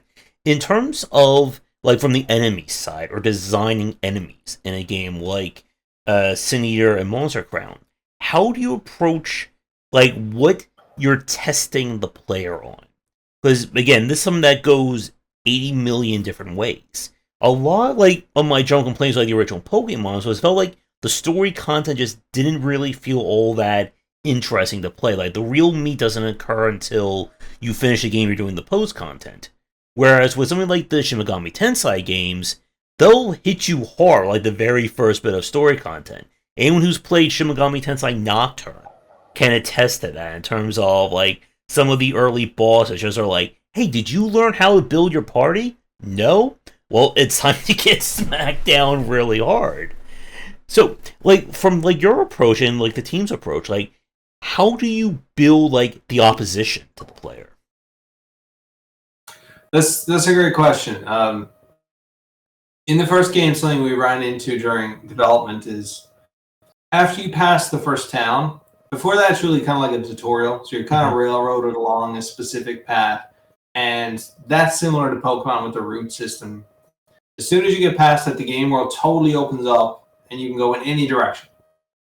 The thing is you need to know you're going to get in over your head. So you can go places that you start to feel like, monsters are pretty big here. It's kind of tough. Maybe I shouldn't be here just yet.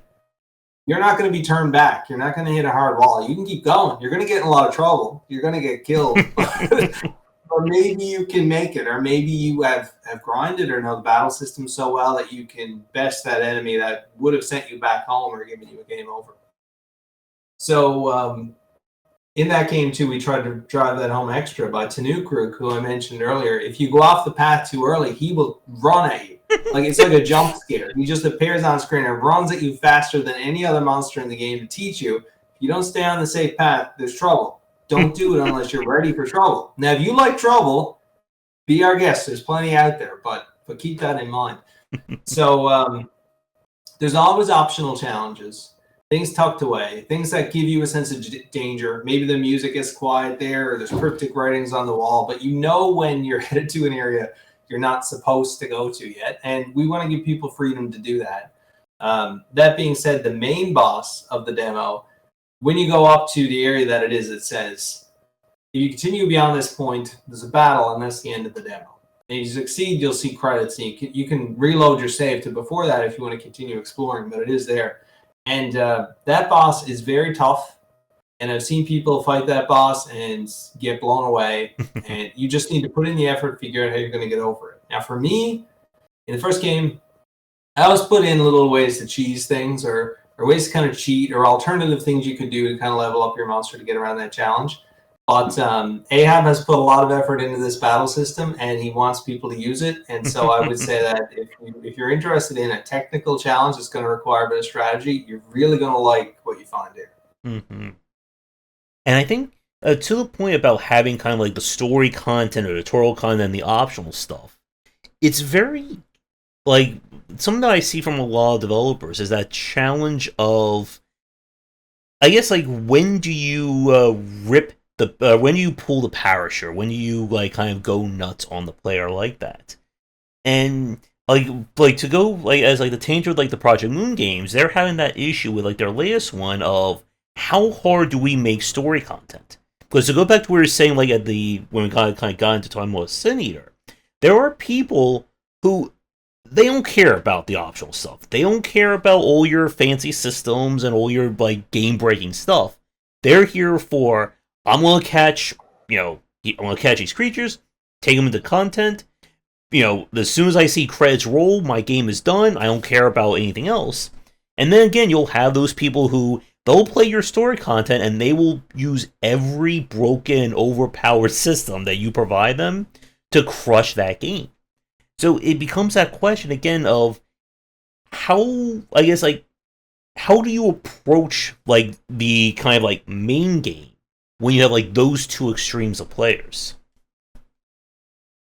Before I answer that, I'm just way too tempted to ask you what you think of journalist mode as a concept.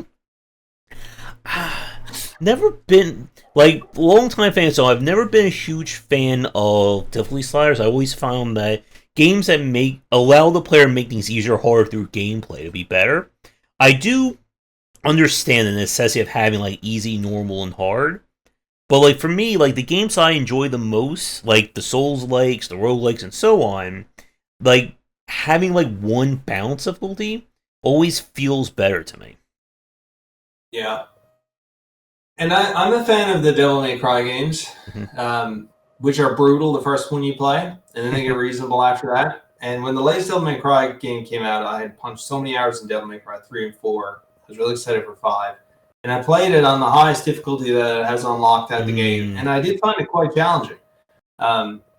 So Monster Crown Sin Eater does have 3 difficulty modes. There's one easy that's indicated that you're kind of just here for the story more than anything. So that will make things easier. Things are cheaper. You get more experience. There's less punishment if you lose, that sort of thing. Things are boosted on your side and debuffed a bit on the boss side. Then there's kind of your middle of the road difficulty, and then there's a harder difficulty. And the harder difficulty says Monster Crown the way it's meant to be played, which again is a reference to Ahab because he's got these. He's got so much amazing effort put into the battle system. He really wants people to get good at it to, have that true experience. So that's going to be interesting to see. But there are those 3 difficulty modes. I'm going to play the true Monster Crown experience. I hope I have what it takes. But we'll find out soon. Yeah, and again, if you tell someone, like, you have, like, your ultimate difficulty, it's like, do not play this mode, it's too damn difficult, people will jump to that. I don't know if you saw the game Est Libra revision that came out, I think it was 2024, 2023, and they had, like, 10 different difficulty settings, ranging from, here's super duper easy, here's ultra masochistic nightmare. Do you really want to hurt yourself by playing on that difficulty? And I think I played the game on, like, 7 or 8 out of 10, and it was pain. I think I told people afterwards, do not make the same mistake as I did. If you value your sanity, do not do it at that level. And have you ever played Devil May Cry 3? Oh, yes, I did. Yeah. So you're gonna know the story when I say that that's my first Devil May Cry game. I put it in the PlayStation 2. I booted up. I pick the normal difficulty. I go in, I get wrecked like 5 times in a row, having a blast, love it, but getting wrecked. And then it pops up and says easy mode unlocked. That's a difficult moment, but hilarious. I think I had that with what was it, Super Mario Galaxy 2, and they added in like the you die too many times at a challenge. Hey, would you like to turn on the invincibility star? And I was like, no, get that out of my face. I will be here for the next 2 hours until I do this one section. I think one of them is like the white Tanuki suit or something. Like maybe you can't be hurt or you can infinitely fly. And yeah, I've seen that a bit embarrassingly myself as well. As a time check, we're about an hour and a half in. So I would say, again, we can be here for the next 4 to 5 hours easily. We keep chatting about things. I would say maybe like another like 15-20 minutes talking more about Sin Eater's Kickstarter. And yeah, if you're free in the future, Jason, there's only stop us from doing another chat. This has been really nice. Yeah, it's been great to speak to you. I feel like watching some videos before I jumped on was really helpful because you really know what you're talking about a lot on this. A lot of different topics of game design and elements. I mean, you've written books on it, which again, I'm super impressed by. So I'll have to check some of that out a bit more. But yeah, it's great to speak to someone that has such a great handle on it. And I think I'd love to be on again when Monster Crown's release is on the way. All right. Before we talk more about like the Kickstarter and what's unique about Sin Eater, anything else regarding the original Monster Crown, Creature Collectors, Pokemon, that kind of design, or even Ceruleum that you would like to talk about before we kind of switch topics? I would say that there's a lot of monster-taming games out there, and some are better than others, and all are made with a lot of heart and a lot of different tones, but they generally, maybe not generally, but a lot of them seem to lean a bit towards this very friendly sort of appeal. I've always admired people that try to go a bit beyond that, either with a more complex tone or just trying to elevate it in some way regarding like art quality. Ceruleum obviously takes it a different direction, which I admire so much. Coralmon goes ahead and makes some of the best art anyone's ever seen, doubles down to that degree. So I would say if you're making a monster taming game, it's very cool that you are. Make sure your heart's in it. Make sure you know what you want to make. And don't be afraid to just really do some soul searching and figure out exactly what you want to make. And even if that doesn't look like anything you've ever seen, do it anyway, because it'll be truest and it'll be the thing you're excited about. And I think it's what everyone will be really excited to see. All right. Yep. And definitely good words. And again, if you can have that unique element of your game, that that unique voice that's specifically yours, and you get that in front of people, it goes over, I think, so much better than, again, just trying to copy whatever is the latest big trend at the moment. Because they'll always compare your game to that latest trend. We've seen this again with the Bullet Heavens, the Balatros, deck builders, roguelites, and so on. But if you can say that your game does this one thing that no one else is doing, it gets people excited about it. Yeah, it does. And there's a lot of people out there on Reddit that will look at your game and say, oh, it's just X, or oh, it's just Y, just because it's the same genre, Oh, yes. Or even more fascinating is when they say it's so unoriginal that it's like, oh, it's just X plus Y, or it's basically Z with Q's battle system. I'm not sure at what level of complexity it becomes a compliment that you've merged all these things so well, but yeah, anything you can do to fight that by having your game be truly unique, and at the end of the day, just not caring what people say about it because it's really true to you. I think that's how you make special stuff. All right. So, for the people watching us, before we talk more about the Kickstarter, I said we're about 90 minutes in, so I think this next section should be maybe 20 to 30 minutes, give or take. So, if you do have any questions for Jason about Sin Eater, be sure to get them in. I will probably do a last call in about 15 minutes. And so if any questions don't come in after that, we'll, of course, wrap things up. So, to talk about Sin Eater then, for like our remaining minutes, as I said at the start, like the Kickstarter is on its way. Have you actually given like a formal announcement about the release date of it yet, or is that still, hush hush? So it is hush hush, but I will say, because people will just know in a few days anyway, we're targeting February of 2026 for full release. Okay. So the Kickstarter launched on the 25th this month. You'll see that that's the estimated delivery date. Delivery dates are always estimates, but we are really confident about this one. All right. And for anyone watching this recorded, this cash should be going up either before the Kickstarter or a few days after it. So all that information should be out and available for then. So the first question I want to ask you, and this is something I always like to ask developers who go to Kickstarter or make a Kickstarter project. At what point do you decide that you want to use Kickstarter? Like, how far along is Sin Eater that you're saying now is the time to, pitch this onto Kickstarter? Yeah, that's a good question, because when I started this project, well, first off, Monster Crown did very well. I can't share specific sales numbers due to NDAs. I wish I could, because I'm proud of them. But the first game did very well, and it continues to be popular amongst a certain, cult fan base. So we're really happy with Monster Crown sales, and when we look at the total numbers, we're like, wow, how did that even happen? It did very well, and it generated income for a couple of years. That was really great, because just around this time, I'm kind of focused on my job. My health is seriously failing, and these people that were super fans and then contributors, or otherwise we crossed each other's paths and worked together late on Monster Crown 1's development, they really liked the idea of banding together and making another project, but I wasn't going to be able to be there in the capacity I was for Monster Crown 1, just due to my health and disability. So Ahab put together a game design document. He had an idea, he had an approach, he kept things tight. He kind of developed what would be like a solid but not scope creeped Monster Crown 2. It did expand after some time, because we realized that it didn't need to be just a very small thing. We had the confidence, we had the funds, we had the team. We could make a proper, great sequel that's like could proudly stand next to Monster Crown 1 in regards to content and value in the series and to the fans.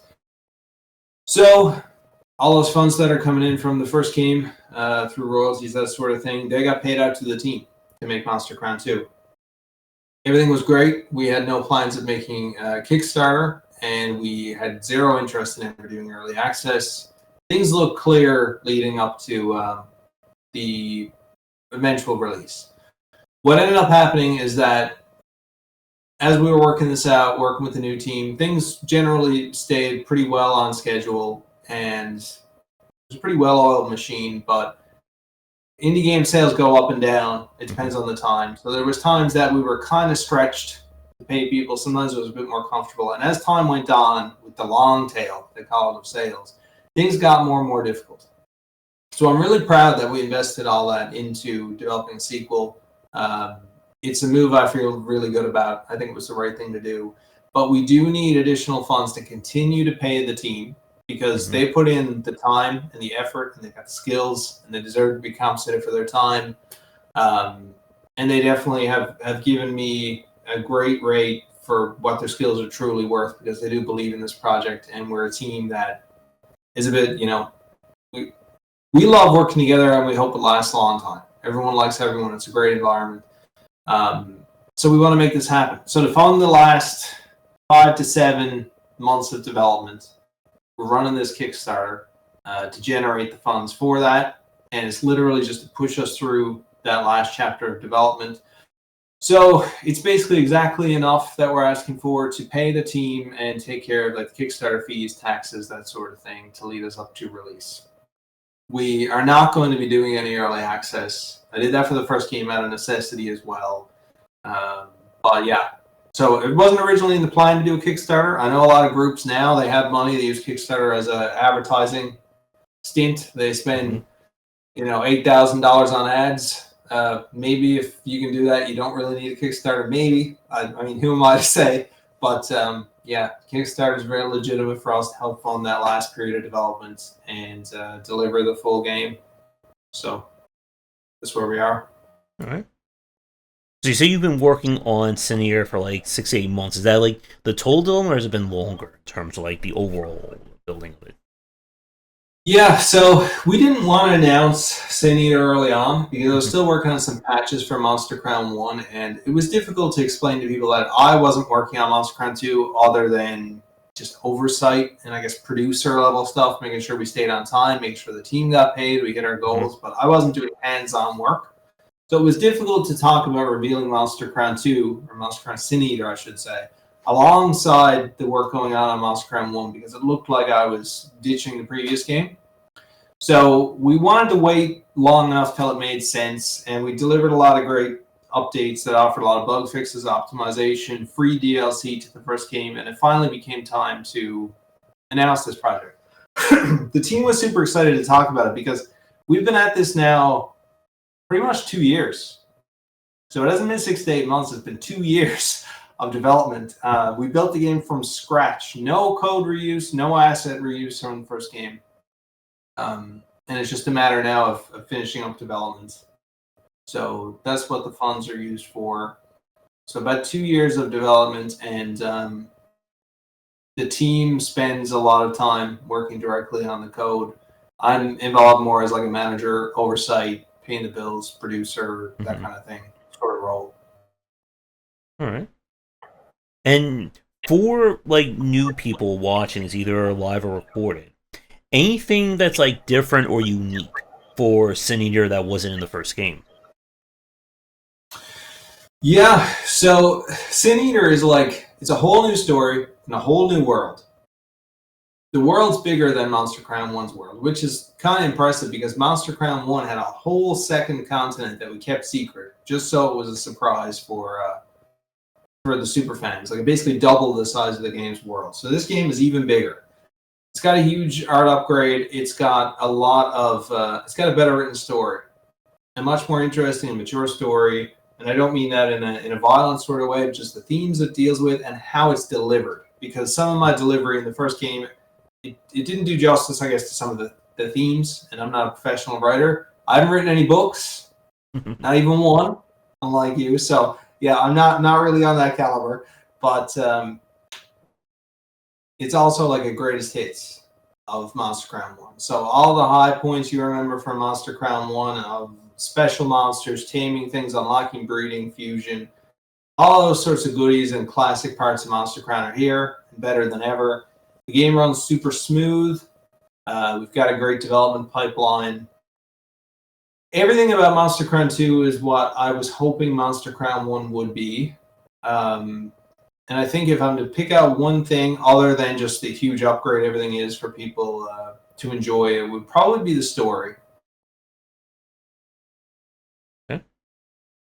And with kind of like I would say like in terms of creature design or creature balancing, as we were talking about earlier, for this section, like anything like different philosophies or different takes in terms of how combat plays out. You mentioned, of course, you can now use gun, although very ineffectively in the game, but any other examples of like new mechanics or elements along those lines?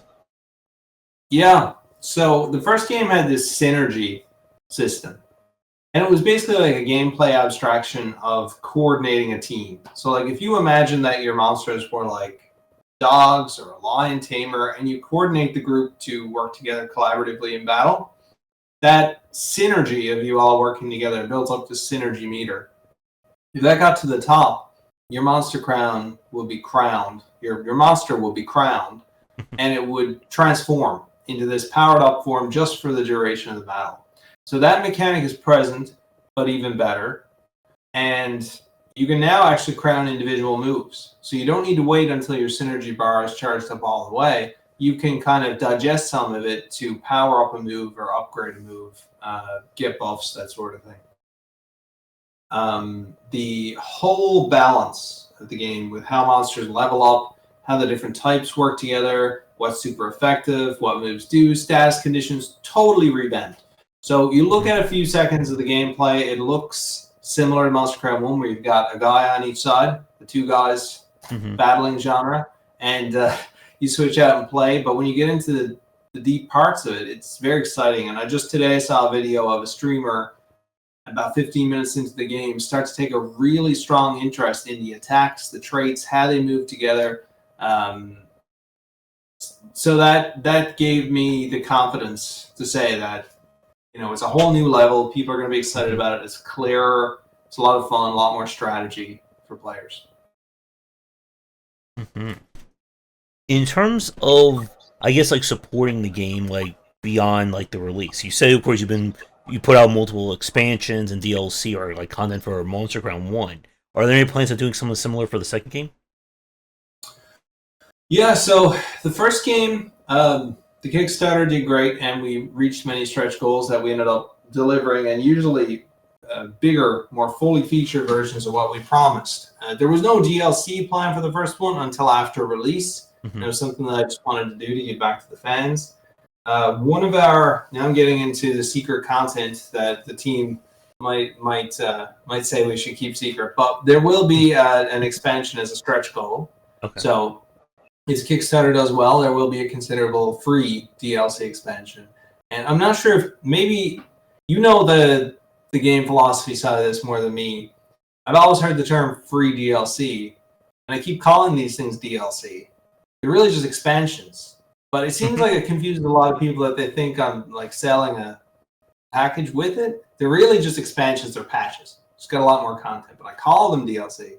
I don't know if there's a better term for it. Ugh, that's a good one. Yeah, I've been just using expansions or DLCs myself for it, just because I don't know, like DLC, like for me, always seems like more like of a piecemeal kind of thing. But then, of course, you have people releasing like DLC, and it's like a $30 DLC. It's like basically like a game on top of a game, that kind of thing. Yeah. And our goal is always, let's make DLC that's worth like $15-20, but make it free. Maybe it should be called expansion. Maybe. Yeah. So, I guess this will be kind of like a little bit of a teaser for the people watching us live, because again, with this going up recorded, the Kickstarter should already be out. But do you have any like special prizes or tiers to kind of get the fans excited about? That's a great question. I appreciate you asking that. So you will be able to back for just the game. You'll be able to back for the soundtrack and a digital art book. And the digital art book for the first game was a great hit, and the soundtrack for the first game was well loved by a lot of people. Our musician Onion and the collaborators that he brings into the project make amazing music, and I think he was only in his early teens when we started working together. I thought he was a bit older, honestly, when we started working together, but he's matured so much over the years, become such an amazing, brilliant musician that regularly collaborates with so many great other musicians. So that'll be a soundtrack OST release. And we're going to make a version of that available throughout the campaign to those that back. So with the songs that are available already, kind of it'll grow till when the full game releases. You'll also be able to get a special code that allows you to choose what starter to start with when you start a new game as one of the tiers, because people always like the idea of customizing their playthrough. There'll be a tier also for private beta access. So when the game is 2-3 months from release, we're going to pull people in for private beta testing. They'll get the whole game, and they can play it and let us know what they think, have any last minute feedback on if they found a bug or balancing issues. So that's an exciting tier as well. And then at the top of the line, we have a tier to design an attack, and a tier to design an NPC that will have a team of your choosing that will appear in the game that people can fight. Those last two will be limited because we need to create individual art assets for the tamer in battle, the tamer in the overworld, or the attack sound, the animation, the programming. So there's going to be limits on those. Those are the highest tiers, but we've offered them at a fairly low price considering the amount of work we'll need to put into it, but it's just totally worth us to have that degree of fan collaboration, and fan collaboration has always been a big part of Monster Crown. One of the stretch goals is that expansion I mentioned. There are other things in the stretch goals that have to do with additional content, additional optional challenges. I don't want to spoil everything, but there's some exciting stretch goal levels for if the campaign reaches a certain level, everyone will get them. Mm-hmm. And I like the tier for like being able to design like an NPC. I was going to ask you if you had like any like those design a character, design a feature, design that kind of thing as a possible reward. Yeah. People will work with us to create an artwork of them or some OC or design that they think up with, and they'll work with us to make sure that it fits in the world. So it's not like a high-tech world, so we're not going to have anyone that looks like a Terminator or anything. But we'll work together and we'll get it in there, and you'll choose your monsters, and we'll have that in the game then for anyone to be able to take on. Mm-hmm. Let's see. Blossom and Chad want to know there will be any Oppo plushies. I know Blossom is. I'm very surprised that she's tuned in. Hello, Blossom. Blossom is it was the producer of the first game with our publisher, Sedesco, and she has always been amazing to work with. She helped get Monster Crown across the finish line, so thank you for everything on that front, Blossom. Any Apple plushies? There's no Apple plushies for this Kickstarter, but creating Apple plushies is on my list for the next 6 months or so in limited quantities. And Blossom will definitely get one. Blossom sent me a Christmas card every year with a drawing of Apple on it. So it's, yeah. Thanks for tuning in, Blossom. And this will be like another thing that, again, for the people watching this record, won't be such a big deal, but you will have a demo for Sin Eater to go up along with the Kickstarter. Is that right? Yeah, that's exactly the case. And this might be interesting to you, too, as a topic, because for years, the idea was if you make a demo available, it's going to reduce your sales. And it sounds ridiculous. Of course, everyone wants to be able to buy it, and download a demo, and try it out. And if they like it, they'll buy the game. But it had a real negative impact on sales for years. That was the case, even though it seems counterintuitive. Yeah. But things have changed in recent years.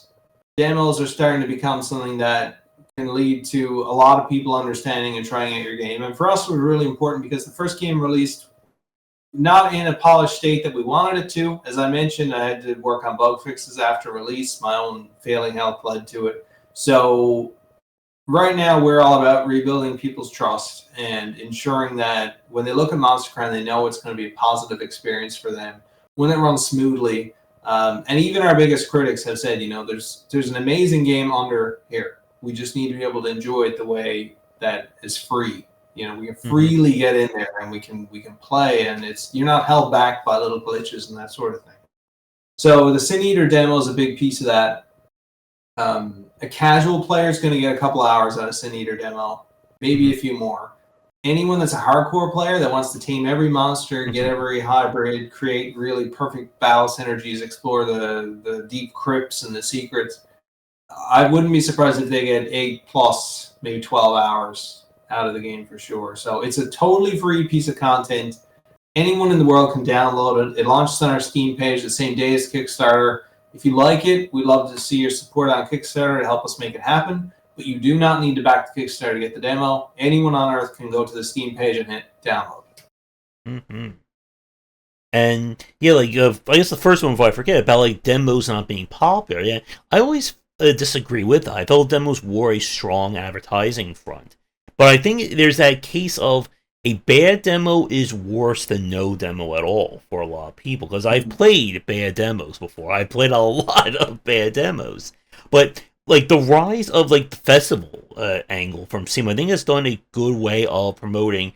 You can put out a demo for a game, and for a major event, that can be a huge marketing boost for it. Because again, as I said, I've covered about 80 or so games from NextFest, and for the people watching this live record, go watch that playlist that I just did for the February 2025. Because guess what? There'll be probably at least 2 or 3 more NextFests throughout 2025. and I'll be covering more games from them. But being able to like show your game off like that, I think it does more good than harm, especially if it's a very interesting game or you put out a really solid demo. And the question I want to ask you before I forget, does content carry over from the demo to the main game, or is the demo going to be standalone? So the demo is standalone right now. It might be something that we look at in the future. I can't promise that everything that you collect in the demo will transfer to the full game. And even if it can't, maybe on full release, if we still make the demo available, maybe we have updated the demo so that there is that cross compatibility. So I can't promise it. It may be something that we look at in the future, though. Okay. Let's see. A question that came in. The Esper Queen asked, what are your thoughts on modding for Monster Crown 2? So most of the people on the Monster Crown team were modders of various games, myself included. So we love modding. We love the ability to have people play with the game. The original Monster Crown had some robust mod support planned. Technically, if you open up the executable, you can still do some mods, but we found this really cool way of people injecting their own custom monsters. So you could draw a monster sprite, use this little tool, hit Control-C, go to Monster Crown, hit Control-V, and bam, paste your monster right into the game. And it would stay in there. So it was a really cool little tech that I came up with. And a lot of people really loved it, created these custom art monsters. It was only on PC for obvious reasons, just due to, consoles being a very different environment. Monster Crown Sin Eater will have much more open and robust modding ability. You'll be able to go in there and totally modify creature data, creature sprites, palettes. Maybe even there'll be some map editing ability in the future or some way to edit that. We'll see what happens. But certainly when it comes to monsters, you'll have a lot of flexibility and power to do that for the full release. Okay. And for Monster Crown 2, are you planning any other platforms besides PC for this one? Yep. So we'll be releasing it on Steam and Nintendo Switch. And our Kickstarter campaign specifies that you can get that for PC or Nintendo Switch. We're not offering Switch 2. I hope to get access to Switch 2, and we have the resources and what we need to port it to Switch 2, but we can't promise it at this point because we don't technically have it granted from Nintendo at this point. If that happens, we'll probably offer the ability for people to upgrade or something. So I'm super interested in it. Right now we're held back by lack of access, but I'm going to work to change that. And if it changes, we're gonna do it for sure. All right. And let me see.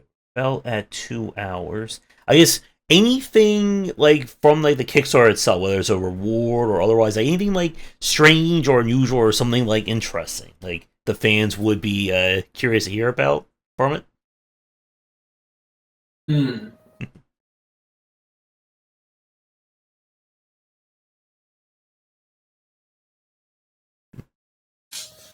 All I can say is that if we pass that goal and you start to see those stretch goals revealed, you're going to have a blast with what you see. Because there's a lot of amazing stuff in there, and I think you're going to be really excited to see those pop through. A lot of things, particularly for hardcore players, that significantly boost the amount of content and fun and engagement and challenges in the game. Nice. Any other maybe if I'm going to tease one thing, maybe you'll find that a stretch goal offers you an ability to fight an entity you already know. How about that? Anything like interesting regarding like physical goods, like anything like physical that you're going to be offering? So we did think about offering physical at one point. Behind me right now, you'll see that we have trading cards. There was a Monster Crown trading card game, so that's something we considered offering as a reward.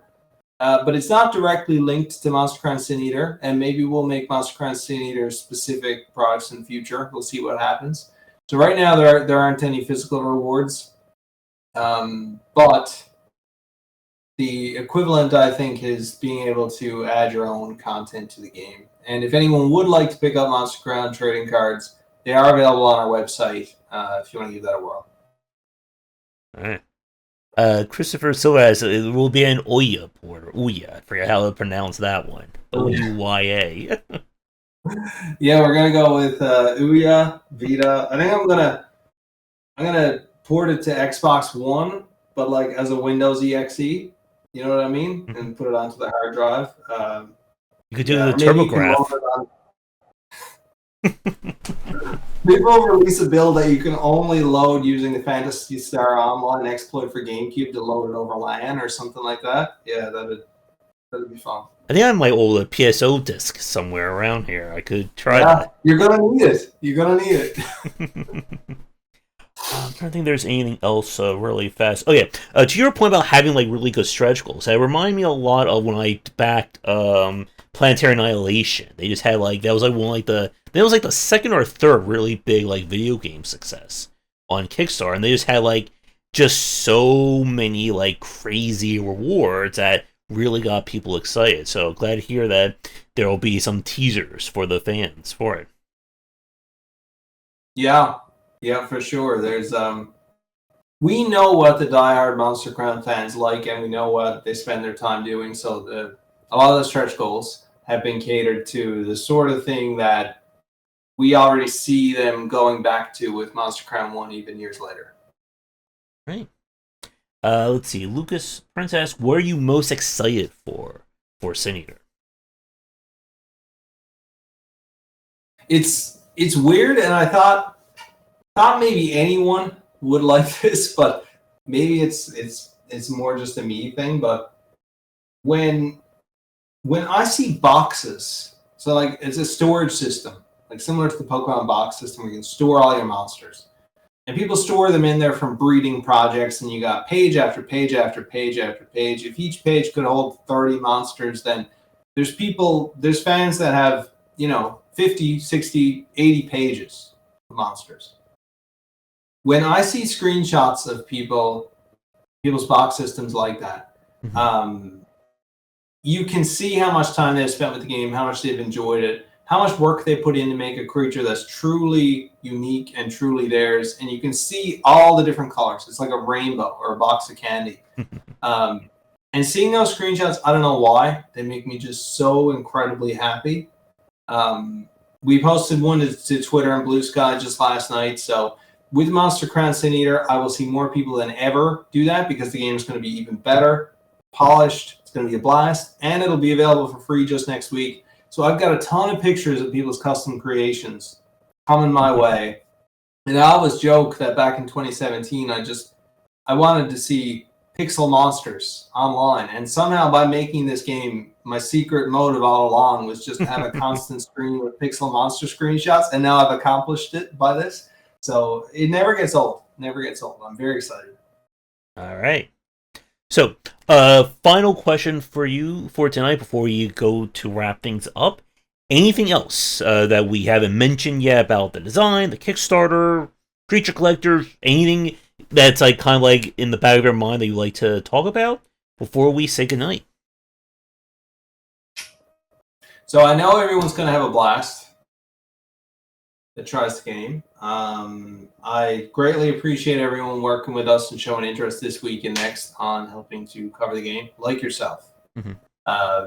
This stuff helps game projects more than you know, and it's always a blast to get to chat with people, make new connections. It's always just fantastic, and it's I guess I find myself mentally still in the place that I was back in 2015, where it's surreal to even be on this conversation with you right now, and I can never quite believe it's actually come to be. So I'm just really excited about that, and thank you to all the fans who have made this possible. Everyone that purchased Monster Crown 1, everyone that tries it, you've given us so much of your spirit bomb energy to get to where we are today, and we can't thank you enough. And we're gonna make something really exciting for you guys. That's worth your time and effort and excitement.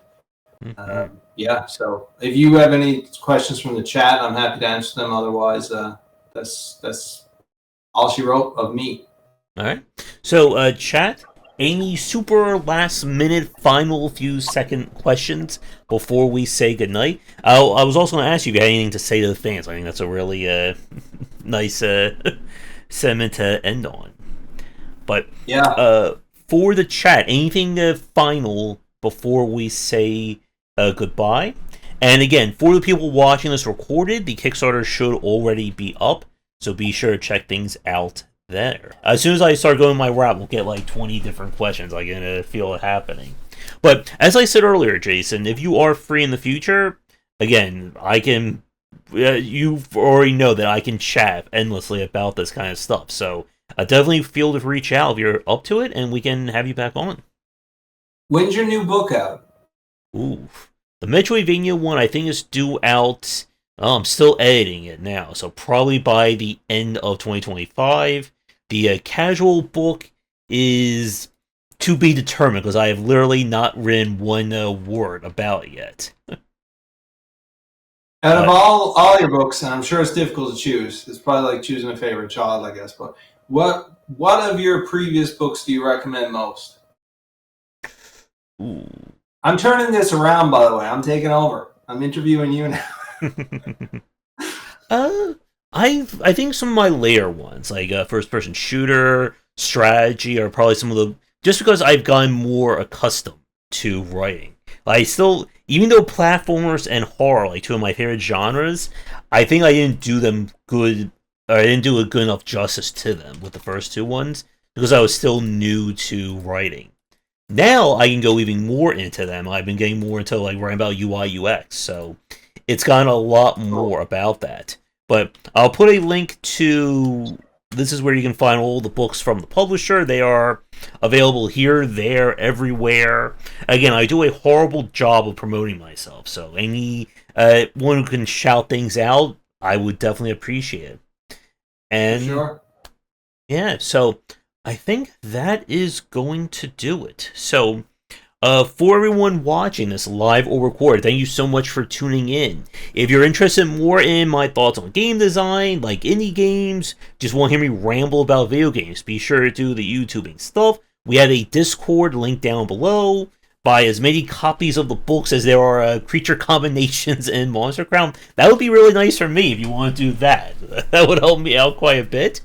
But as I said at the start, if you are a developer working on a game or just want to talk shop about game dev, I'm always looking for guests for this series, so do not hesitate to reach out and I'll be happy to chat with you. So, again, Jason, thank you so much for taking the time to do this. I wish you the best of luck with Cineater and with the Kickstarter, and I'll be sure to play the demo when it is released of the day of. Thank you, and thank you so much for having me on, and thank you to all your fans for the great questions and tuning in. Mm-hmm. And thank you to your fans as well, and to people on your team for hanging out in the chat as well.